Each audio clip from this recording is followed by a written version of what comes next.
Hello viewers, welcome back to Raj का garage. Last week मैंने एक वीडियो बनाया था E20 पेट्रोल के ऊपर। जो बर्निंग इशू है, जो प्रॉब्लम है, उसके ऊपर मैंने एक सोल्यूशन ओरिएंटेड वीडियो बनाया था जिसमें मैंने कुछ टिप्स दिए थे, नॉट ट्रिप्स, टिप्स दिए थे कि कैसे आप कुछ चीज़ों को एज अ सोल्यूशन यूज़ करके, जो फ्यूल एडिटिव्स मैंने बताए थे, उनको यूज़ करके ये जो जो डैमेज है जो फ्यूल सिस्टम को, उसको आप कैसे डिले कर सकते हो। आप परमानेंटली प्रिवेंट तो नहीं कर पाओगे, बट इट विल बहुत बहुत ज़्यादा डिले हो जाएगा वो। तो उसके ऊपर मैंने वीडियो बनाया था। अब उससे रिलेटेड बहुत से लोगों ने मुझे सवाल पूछे, बहुत से सवाल कॉमन थे। तो मैंने इंडिविजुअली कुछ लोगों को रिप्लाई किया, रिस्पॉन्ड किया, बट देन सोचा कि ये इतने कॉमन क्वेश्चंस है कि इसके ऊपर एक वीडियो बना लूँ। तो ऐसे 5-6 क्वेश्चंस है जो मैंने लिस्ट डाउन करके रखे हैं, और उसका मैं उन क्वेश्चंस का रिस्पॉन्स अभी इस वीडियो में देता हूँ। सो आई होप ये आपके जो भी आपके डाउट्स है उसको क्लियर करेगा। सो सबसे पहला क्वेश्चन ये था, अब लोगों ने पूछा कि can I use this in a car. कोई कार वाला ये पूछ रहा है, कोई बाइक वाला पूछ रहा है कि can I use this in a bike, कोई पूछ रहा है can I use this in a hybrid car और BS4 और ओल्डर व्हीकल्स।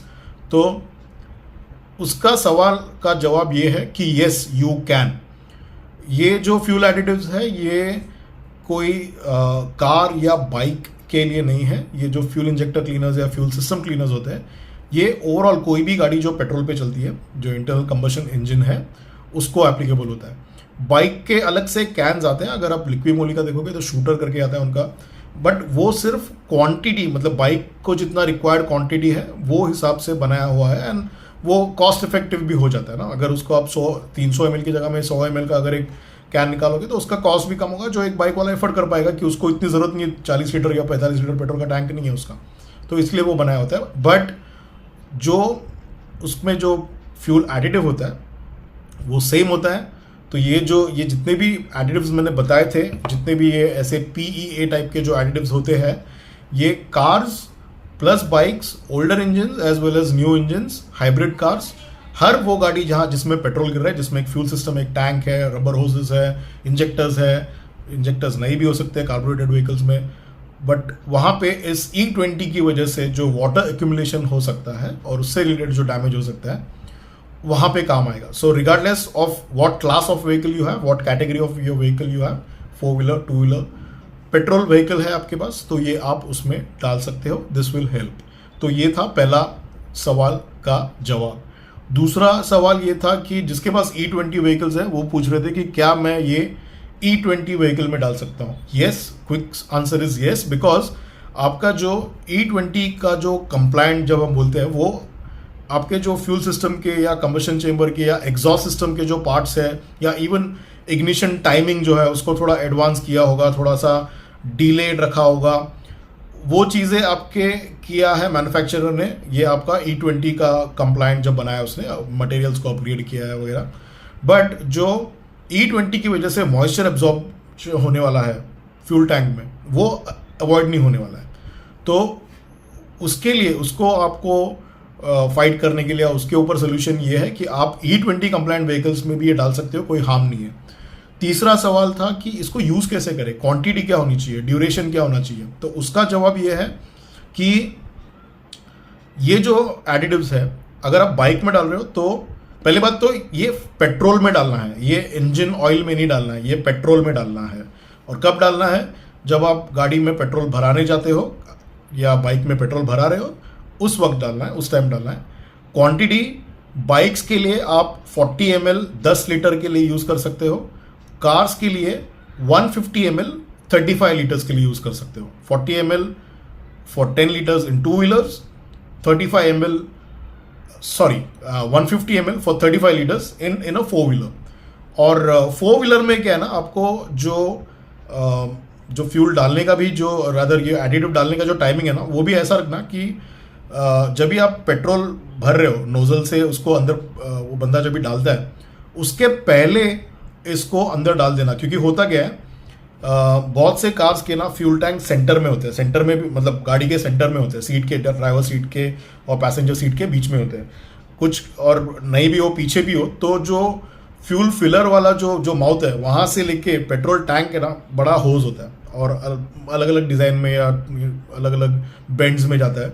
तो आप अगर बाद में डालोगे ना पेट्रोल भरने के बाद, तो ये वो पाइप में ही रह जाएगा और पूरा यूटिलाइज नहीं होगा। आप अगर पहले डालोगे तो वो जब बाद में बंदा पेट्रोल डालेगा तो उसको पूरा अंदर लेके जाएगा और प्रॉपरली मिक्स होगा। ये स्पेशली 4 व्हीलर के लिए मैं ऐसे ही करता हूँ। मैं कोल्ड ड्रिंक की जो 200 ml की बॉटल आती है उसमें अलग से अंदाजे से 150 ml लेता हूँ और वो डालने के पहले पेट्रोल में अपना टैंक में डाल देता हूँ, फिर उसको पेट्रोल छोड़ने बोलता हूँ। सो ऐसे डालना है इसको। और बाइक में आप बाद में भी डाल सकते हो, क्योंकि बाइक में ऐसे कोई होज वोज तो होती नहीं कि टैंक और जो फिलर माउथ है वहाँ से बीच में डायरेक्ट है। तो आप पेट्रोल भर के भी आ गए और बाद में भी डाला, क्वांटिटी मेजर करके 40 ml पर 10 लीटर्स, तो भी चल जाएगा। और ड्यूरेशन, कितने ड्यूरेशन में डालना है, तो मैं बोलूँगा कि साल भर में 2 बार, अगर साल में आपकी गाड़ी एक 10,000 किलोमीटर्स चल रही है ना, तो साल में 2 बॉटल भी काफ़ी है मेरे ख्याल से। अगर ये bottle at its peak price 700 रुपये की भी मिलेगी, लिक्विड मोली मेरे ख्याल से 750 के आसपास है या 800+ है। मोटुल डील मिल गया तो आपको 650 में मिल जाता है। एब्रो 350, 200, 250 रुपीज़ में मिल जाता है एब्रो 250 वगैरह। मैनुअल आपको 600, 650 में। तो साल भर में 1500 रुपीज़ मेरे ख्याल से is value for money. It's worth. आप साल में 2 बार ये करो। 10,000 किलोमीटर ऑन एन एवरेज हर किसी की गाड़ी चलती है। बाइक्स भी लगभग 12,000 वगैरह चलती है, कार्स 10-12,000 चलती है। तो ये आप 2 बॉटल एक साल में यूज़ करो। उसके जो क्वांटिटी मैंने स्पेसिफाई की है वो हिसाब से I think it should take care of the गन्ने का जूस। ठीक है, ये था पॉइंट नंबर और अदर कॉमन क्वेश्चन नंबर 3 कि कैसे, कितना और ड्यूरेशन क्या होना चाहिए। तो ये इसका रिस्पॉन्स। 4th ये क्वेश्चन था यार, अदर किसी ने कमेंट किया कि ये टाइप के जो एडिटिव्स है ये आपके व्हीकल को डैमेज करेंगे, आपके इंजन को वगैरह। These are not good for your vehicles, they will absorb more moisture. So let me clarify कि ये जो फ्यूल सिस्टम क्लीनर्स है, ये जो एडिटिव्स है, दीज आर PEA एडिटिव्स। इनमें ये प्योर अल्कोहल बेस्ड एडिटिव्स नहीं है। अल्कोहल भी क्लीनिंग का काम करता है। अगर आप देखोगे कि कार्बन वगैरह क्लीनिंग या क्लीनिंग में अल्कोहल का भी यूज़ होता है, तो ये प्योर अल्कोहल बेस्ड नहीं है। ये इसमें अलग अलग इंग्रेडिएंट्स हैं। उस बंदे ने ये भी कमेंट डाला था कि मैंने इन कंपनीज को पूछा था कि इसमें क्या होता है, डैमेज करेगा नहीं करेगा, बट किसी ने रिस्पॉन्स क्यों करेगा। क्योंकि अगर आप कोई भी इन प्रोडक्ट्स के वेबसाइट पे जाओगे ना, ऑयल्स हो या ऑयल एडिटिव्स हो या फ्यूल एडिटिव्स हो, हर कोई अपना डेटा शीट उस पर होता है, दैट इज़ मैंडेटरी। जितने भी हैजमेट्स होते हैं, हजार्डियस मटेरियल होते हैं, इनका डेटा शीट डालना पड़ता है, मैंडेटरी। उन डेटा शीट में आपको इनका जो इंग्रेडिएंट्स है वो भी पता चल जाता है। So these are all PEA based additives, जिनमें आइसोप्रोपिल अल्कोहल नाम की एक चीज़ होती है जिसकी प्रॉपर्टीज़ ही मॉइस्चर या पानी को एब्जॉर्ब करना, एज अ वन पीस उसको रखना और उसको कंबशन में वो लोग यूज़ करते हैं। दैट इज़ वाई ये ओवरऑल फ्यूल सिस्टम क्लीनर्स के नाम से जाने जाते हैं। ये सिर्फ इंजेक्टर क्लीनर वगैरह नहीं है, these are overall fuel system cleaners.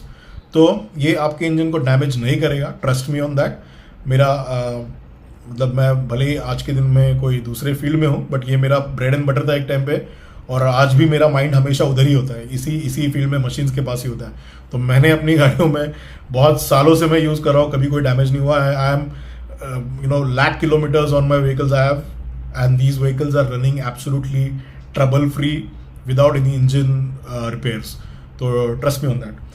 तो ये था कि आपके इंजन को डैमेज करेगा या व्हीकल को डैमेज करेगा, नहीं, ऐसा नहीं करेगा। You can take my word on that. एक common question, Shell V power डालेंगे तो क्या, XP 100 डालेंगे तो क्या, वगैरह ऐसे क्वेश्चंस थे। तो एक बीच में व्हाट्सएप यूनिवर्सिटी के ऊपर एक मैसेज फ्लोट हो रहा है, एक इमेज है जिसमें बोला गया है कि कौन से इसमें कितना कंटेंट ब्लेंडिंग है। तो उसका मैंने कुछ यहाँ पे रीडिंग्स रखा है।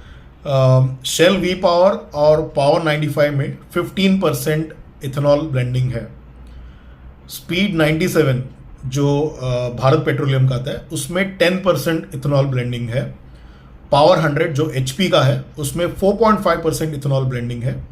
XP 100 जो इंडियन ऑयल का है उसमें 0% इथेनॉल ब्लेंडिंग है। और जो बाकी हमारे जो रेगुलर पेट्रोल्स है, इवन XP 95 उसमें 20% इथेनॉल ब्लेंडिंग है।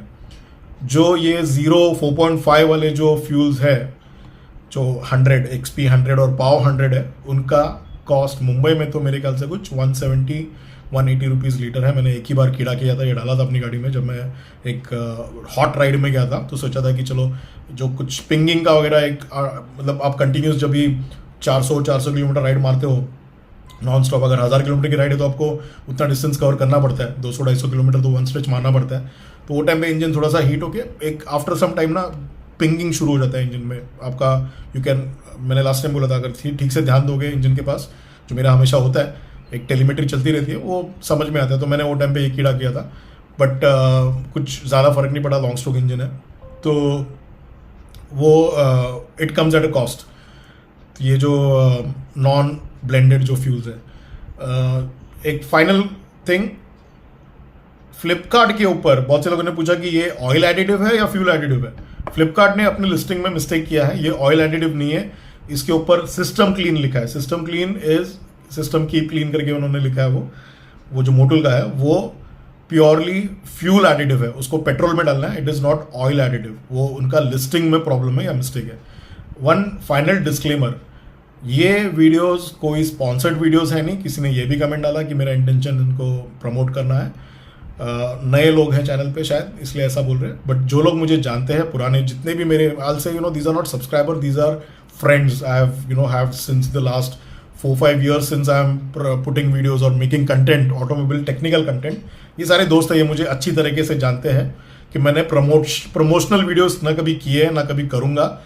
दूसरी बात, मैंने प्रोडक्ट टैग किया है, इसका मतलब ये नहीं कि मैं उनको प्रमोट कर रहा हूँ। लोग लिंक पूछते हैं, मैंने वहाँ पे टैग किया, उसमें मेरा थोड़ा बहुत फ़ायदा होता है अपने एफर्ट्स का, कुछ अगर मुझे उसमें रेम्यूनरेशन मिल रहा है तो आई डोंट थिंक कि किसी को उसमें प्रॉब्लम होनी चाहिए। मैंने 4-5 प्रोडक्ट के डाले तो हर किसी को तो प्रमोट नहीं करता है कोई ऐसा। एंड ऑफ द डे मैं एक फेयर न्यूट्रल रिव्यू में भरोसा रखता हूँ। आप कोई भी मेरा पुराना वीडियो उठा के देख लेना, डेटा से बात करता हूँ मैं। आई जस्ट डोंट टॉक कमोशनल और इमोशनल थिंग्स, डेटा से बात करता हूँ मैं। और सॉरी, ये जो इंग्लिश और हिंदी वाला प्रॉब्लम है, ये भी जो लोग नए आए हैं इनको लगा इरिटेटिंग लगता रहेगा, जिनके पास टॉलरेंस कम है। बट मेरा तरीका यही रहा है, थोड़ा सा जब भी मैं टेक्निकल बात करने जाता हूँ ऑटोमेटिकली इंग्लिश आ ही जाता है, क्योंकि वही करिकुलम मीडियम ऑफ लैंग्वेज था ना। ऐसा नहीं था कि मैंने हिंदी में गरारी पेचकस वाले बुक्स पढ़ी थी, राइट। मेरा जो भी मैंने डिप्लोमा ये किया था इसमें ऑटोमोबाइल में, that was all your English medium kind of thing, तो वो निकल ही जाता है। So kindly bear, please develop that tolerance. End of the day आपको मैसेज मिल रहा है, आपको समझ में आ रहा है, आपका उससे कुछ फ़ायदा हो रहा है, तो I don't think there should be a problem. So I hope ये क्लैरिफाई करते हैं आपके डाउट्स। जो कॉमन क्वेश्चंस मैंने देखे हफ्ते भर में, कॉमन क्वेश्चंस को एड्रेस कर रहा है। So if you like this channel, please promote this channel. मेरा वीडियो ज़्यादा होता नहीं है, मैं सिर्फ उन्हीं चीज़ों पे वीडियो बनाता हूँ जो मासेस के लिए प्रॉब्लम है या कुछ सोल्यूशंस है कुछ प्रॉब्लम्स के ऊपर, ऐसे टाइप के वीडियो बनाता हूँ मैं। So please promote the channel, subscribe कीजिए आपको अगर ये कंटेंट अच्छा लगता है, टेक्निकल कंटेंट आपकी अगर चॉइस है तो। और देखते रहिए राज का गराज को। Thank you for watching, happy riding.